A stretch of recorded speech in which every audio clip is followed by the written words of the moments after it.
welcome back to another lift parts video. As you can see, we've got a 2 button right here on Series 1 panel. This isn't the main focus, but I've got this here anyway for a bit of a size comparison. But why not, before we begin, have a look at this. And you notice I'm not on a tripod today, you'll see why in a minute. Here is Series 1. You know this well, with its lack of a telephone. Here's your serial number, emergency indicators, main indicator. You may have seen a slight peek of what we're going to be working with today. Here it is, Dewhurst US85. Look at the size of this panel right here.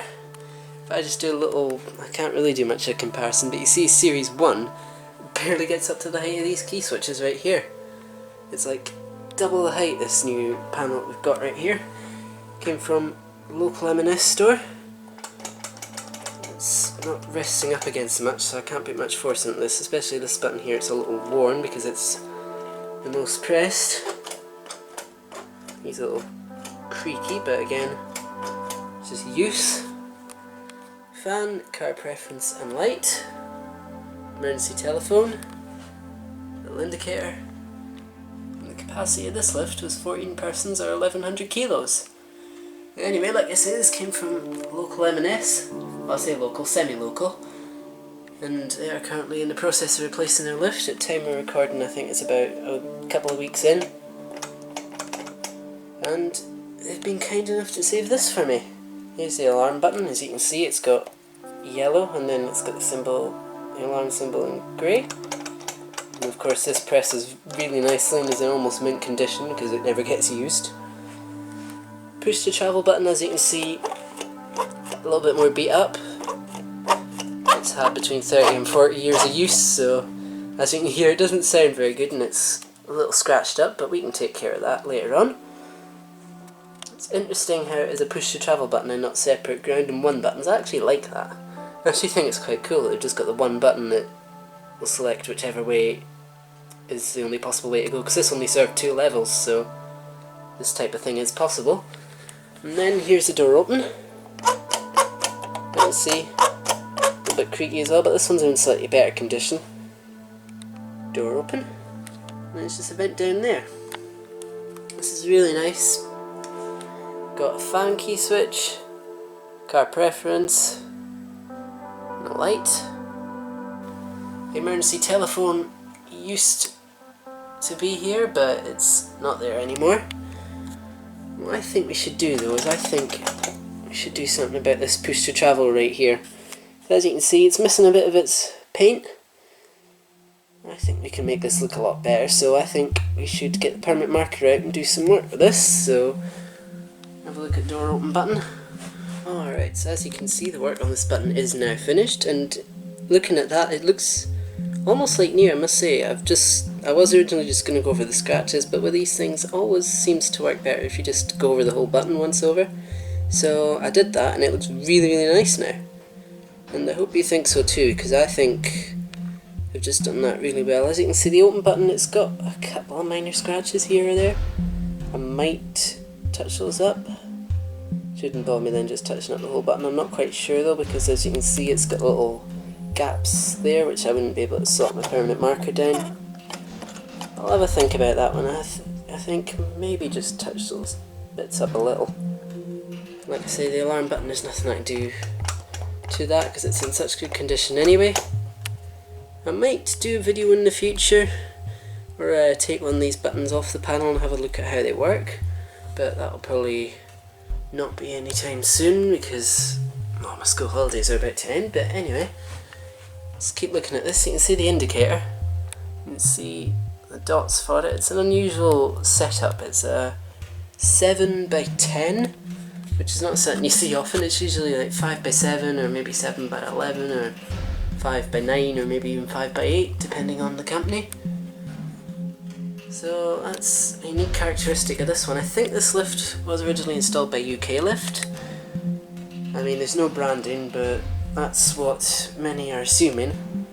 That button, that button just stands out here as a button that looks like new, doesn't it? Anyway, yeah, I'm just pressing this button because why not? think that's going to conclude it. For some reason I'm not really thinking of much to say about it, because it's just an awesome panel to now have in the collection. And at the time of recording, the external panels are actually still mounted on the lift. They haven't replaced those yet, and we will see in due course whether those arrive as well.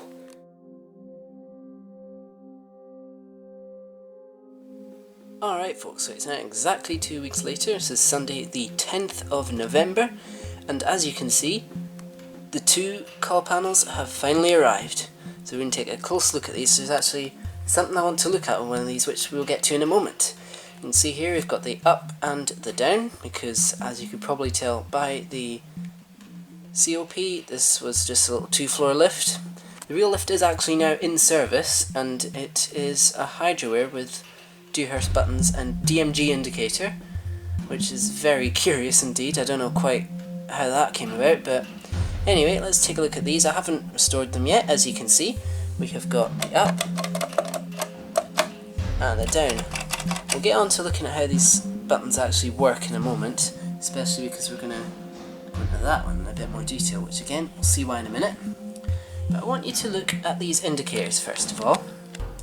You can see the two indicators. I want you to see if there's any difference between them. You might be able to see it, in fact I think you probably will, but if you need a hint, I will give you one just now, hopefully. That's right, there isn't actually an indicator in this one here on the left for this button, and you'll see why in just a minute. However, this one, as you can see, has an indicator. And there's something I've found which is really interesting about how they did this 10x7 indicators. It's actually, you can't see it with that light, I could see it, but it's actually two 5x7s on their side and put together. So it is hard to see because of the lighting, but if I just shield the lighting, you can see like a little gap in between the two, and that is how it is. You see there's 5 dots there, split, another 5 rows there. There's actually a split again, so that if you want to put more 5x7s on there you can, but really I don't think you need any more than that, because that's a total of a 7x10 right there. But anyway, here are the buttons. As you see, they'll need some permanent marker work, but that's easily done. We'll do that later. The down button seems to have had a little bit more use. As you can see, it's not quite centered in with the actual panel, but that's okay. Again, we can restore that one with a permanent marker, so these will both look really nice by the end. And I've been very silly and forgot to take still pictures of these before starting, so I'm going to do that just now, and then we'll get on to the next part of the video. So carrying on with these buttons here, you can actually see this arrow here. You may not recognise this arrow on a US85, and that's because it is actually really rare from what I have seen. They always have the triangle ones that you see on the COP. Those are what you always find, just a slightly bigger triangle that only points one direction is what you usually get on these call buttons. So having this is actually quite rare, and to actually know the rare one more than the common one is actually quite funny, although train stations stand as these will all have the triangle. So pretty much go to a train station in the UK, and if it's like if it's got this older US85, it will have the triangle. That's a very poor piece of commentary right there, a delay. But anyway, here's the down one again, that nice rare arrow. But anyway, so these will be restored by permanent marker later, but right now we're actually going to take a closer look at the backs of these to see how they work. So let's get first of all the up one turned over. Turning this over then, you can see the sort of screen for the floor indicator, and you can see the button, and as you can see, this has got pretty much everything you need for this button. You've got, this holds the entire guts in place. Not quite sure what these do, but we will find out in due course probably. And then you've got the whole sort of connectors and things for wiring this up, and you'll see in the moment why the down button is different and why we're taking a look at them separately. But if you notice, when I press the button here, you'll notice there's a little piece there that moves up. When we take the down button apart, you might see why that's the case, but basically there's like the one sort of moving part inside this, and this is like part of it. This is sort of the end of it, if you like. This button actually came with wires on it, but you don't need those, so those have gone. Don't know why we've got missing screws there. It's the same on the down button actually, but hey, it's whatever. And if we wanted, we could take this apart and take the screen off, but we're not going to bother with that. But anyway, that is that button. So we're now going to take a look at the down button. And turning it over, you can see it looks a little bit more complete. We're going to put it up next to this one here. As you can see, we've got a circuit board with the what do you call it, LED board below it. I just hit the camera off the button, which is very helpful. That's not going to have helped the mic. You can see how this is held down, just the same as this, except there's more held down by the screws. And then you've got the button here, and notice what's missing from that to that. The big guts of this button is just not present, but I am sure it would be absolutely straightforward to transfer, but I'll probably not bother doing that. In fact, I might not even bother taking that button down, seeing as it's got a lot more to it, which means a lot more that can go wrong when taking it apart. Whereas this one, sorry about the shaking, has got less that can go wrong when we take this apart. But now, first sort of question in this video, if you like, well, it's the only sort of question, centres around this LED. We zoom on in. Now this LED, when I was heading home with these panels, I was messing around with it. I was just looking at a down button and this LED just fell out. So I think we need to look at where this LED came from. And if we can't, put it back in the button. And I'm shaking this camera like mental, I can literally see it shaking. So what we've got to do to figure out where this LED come from is to take apart this button, or at least get the guts off, and I've got a device for this, so you can watch me do this.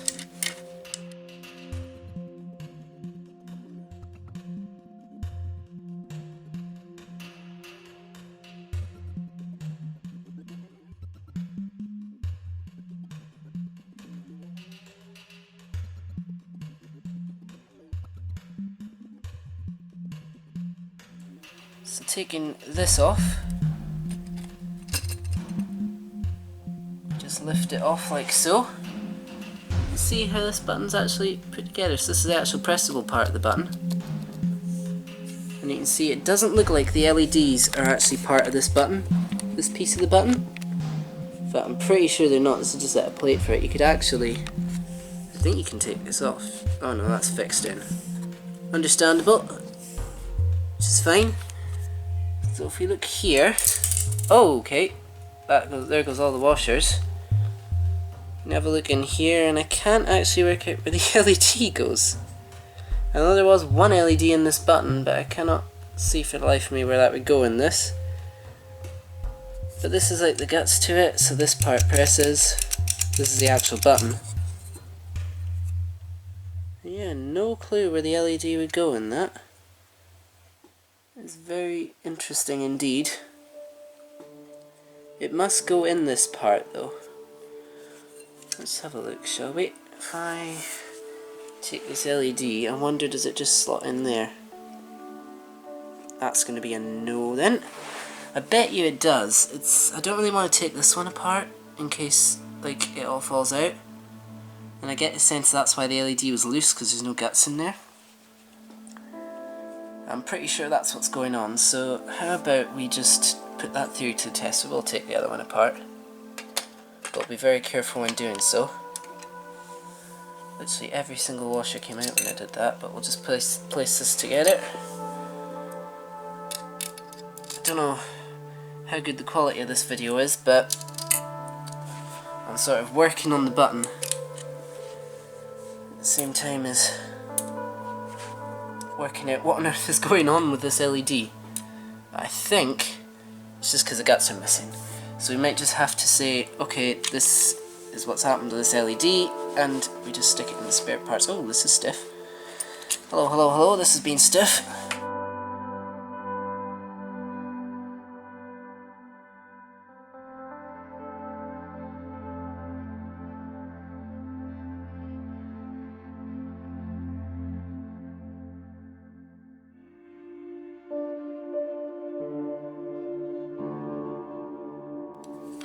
Right, here we go.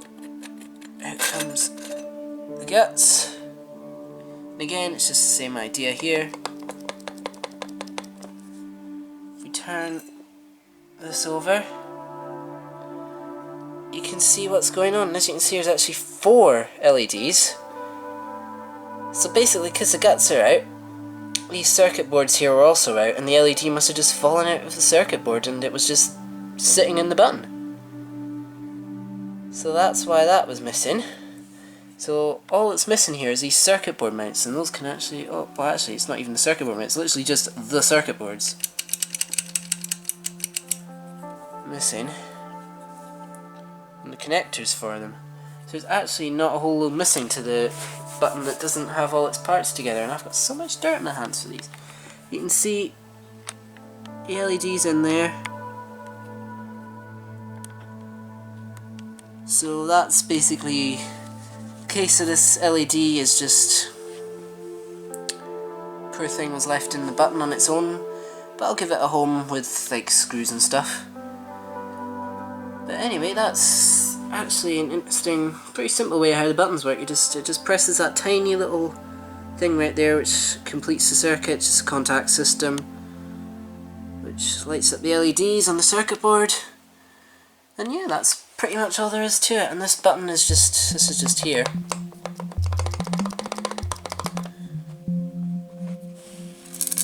If we turn that over, and I've just done that, okay. Oh, there's a load of dust on it. You see, that's actually loose. But anyway, I think, oh my word, this is the dust and dirt on this. I think what we'll do is we'll get the button back, we'll get these buttons back together, and then we will, I think, take a look at the floor indicator next, and then we'll restore the buttons. So to put these buttons back together, all nice and simple, you just quite simply place it in nice and securely. Get your 4 thingies there, stick those in, 1, 2, and 3, and 4, and put these in, put the bolts in. Easier said than done lining them up, but once you put them in, all you just have to do is just put them down all the way, like so.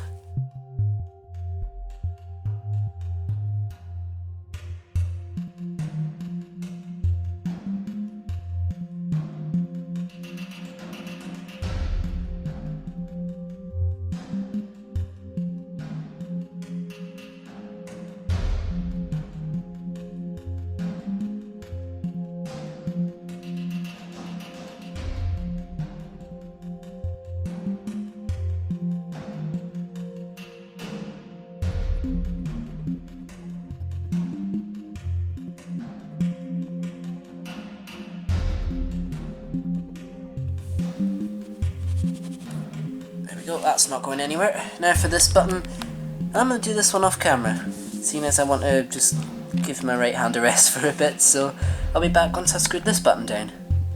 Alright guys, so now we've got both buttons back together. It's now time to take a look at the floor indicator.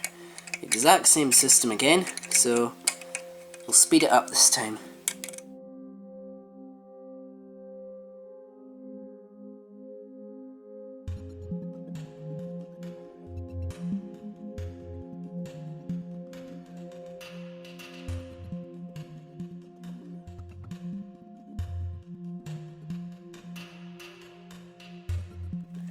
Alright, taking the floor indicator off then is proving a little bit more of a challenge, but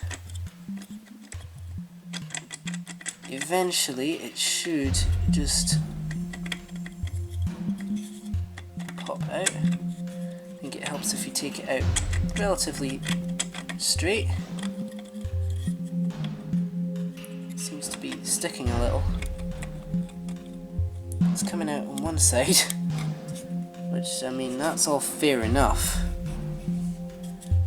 but it would help if it came out on the other side as well. It's stuck on the bottom left corner here, which is what you'll have to see. Okay. But anyway, finally taking it out, we can have a look. So here is the board with your two 5x7s. Now you can see the divide nice and clearly. CE Electronics make the board. Whoever that is. I doubt it's a CE Electronics lift, because it's just an electronics company. On the back here you got the back of the board. You got the front with all your capacitors and things, resistors and such like. A nice and simple circuit board, and here's where your number would be, or display number. We'll get this back in now because, let's face it, we've got better things to be doing than watching me mess around with this circuit board, so I'm going to cut until we get this board back in. Alright, now for the part that you're probably all been waiting for. That's right, it's time for permanent marker to show up. And we're going to make these buttons look a whole lot nicer, because as you can see, there's scratches, but we can clean those up. So let's just fast forward for this first button. This is the down button, we're going to do this one first. Here we go.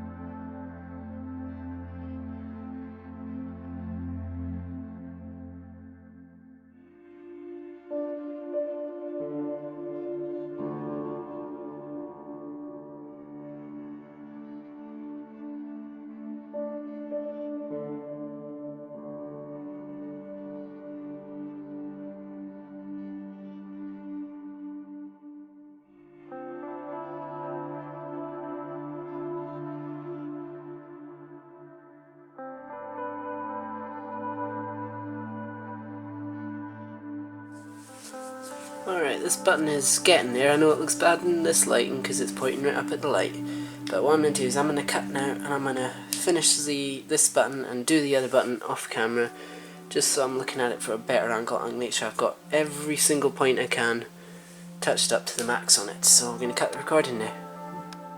Alright, so the restoration of these buttons is now finished. Again, as you can see, they look really nice now.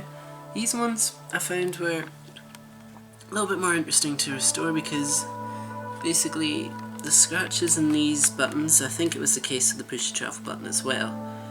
It's because the scratches basically take off the layer of paint. You can see it's not a perfect job, but when you just look like far away like that, you don't notice it.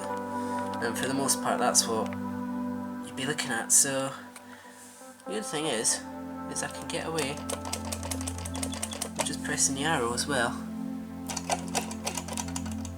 There's no worries about me wearing off the paint by pressing it a lot. But anyway, I think that is pretty much going to do it. There's your down button.